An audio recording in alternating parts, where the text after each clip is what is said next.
Olá! Hoje a gente vai mergulhar num dos fenômenos mais impressionantes e, vamos dizer, complexos da doutrina espírita: a transfiguração. Imagina só o corpo de uma pessoa se transformar, assumir a aparência de outra, bem na frente de todo mundo. Parece coisa de filme, né? Mas não é.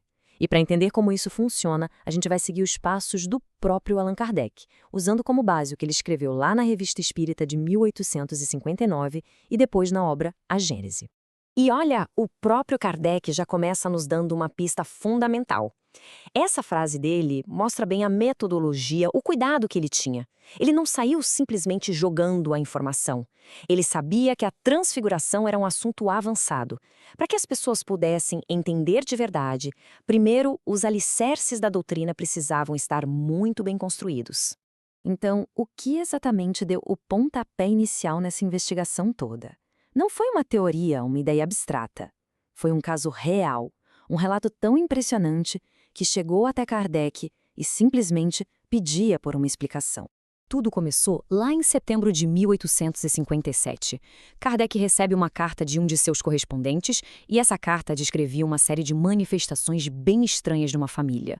Mas o centro de tudo, o que realmente chamava a atenção, era uma médium de apenas 13 anos de idade. E os detalhes desse caso são de arrepiar. A menina não só entrava em transe, o corpo dela mudava. Ela assumia as feições, a voz, os gestos de avós que ela nem sequer tinha conhecido em vida. Chegou a falar num dialeto antigo, que ela, claro, não fazia a menor ideia do que era. E teve um momento que ela demonstrou a força física do irmão já falecido num aperto de mão que deixou todo mundo impressionado. Ok, para a gente conseguir avançar nessa análise, a gente precisa parar um pouquinho e fazer uma distinção que é super importante. Muita gente confunde transfiguração com outro fenômeno, a materialização. E entender a diferença entre os dois é o pulo do gato para desvendar esse mistério. A diferença é bem clara, na verdade. Pensa assim: na materialização, o espírito pega os fluidos do médium, o ectoplasma, e se constrói como uma figura separada, do lado do médium. Já na transfiguração, não. O fenômeno acontece no médium. É o corpo físico dele que se modifica para assumir a aparência do espírito. É uma mudança interna que se exterioriza. Beleza.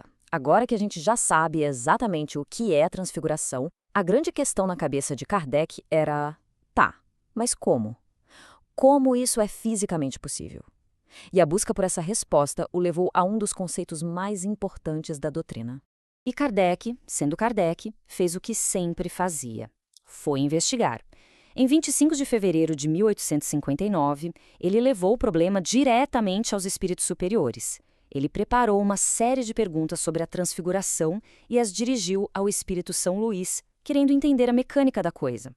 E a resposta de São Luís apontou direto para o coração da questão: o perispírito. Para quem não lembra, o perispírito é esse corpo semimaterial, essa ponte que liga o nosso espírito ao nosso corpo físico. É ele que faz a mediação entre a mente, a consciência e a matéria densa.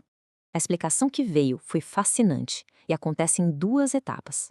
Primeiro, o espírito que está se comunicando atua no corpo do médium e provoca uma alteração nas feições. Mas o segundo passo é que é o grande lance. O próprio perispírito do médium se modifica, projeta uma nova imagem e se torna visível para quem está assistindo. Bom, essa explicação já era um avanço e tanto, né? Mas para uma mente rigorosa como a de Kardec, ela não fechava conta.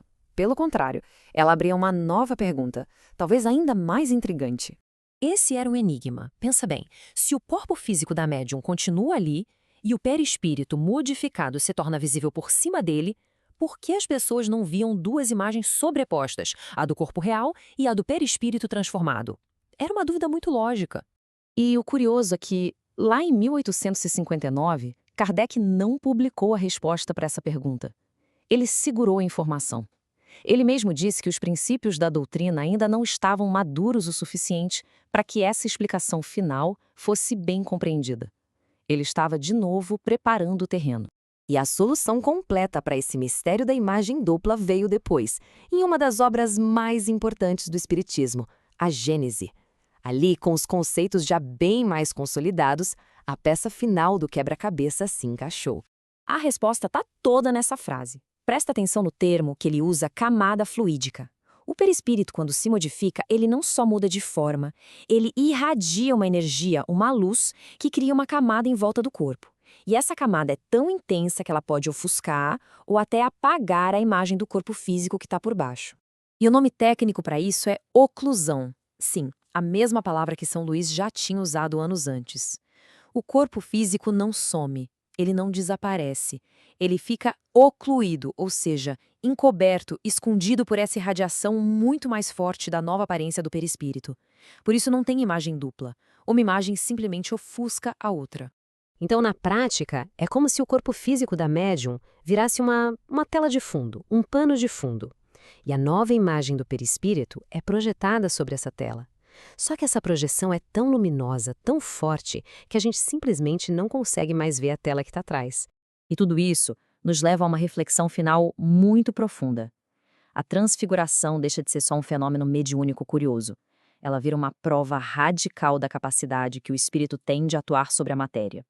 Se a mente, usando o perispírito, consegue literalmente esconder um corpo físico, a pergunta que fica no ar é, afinal, quais são os verdadeiros limites dessa interação entre o espírito e o corpo?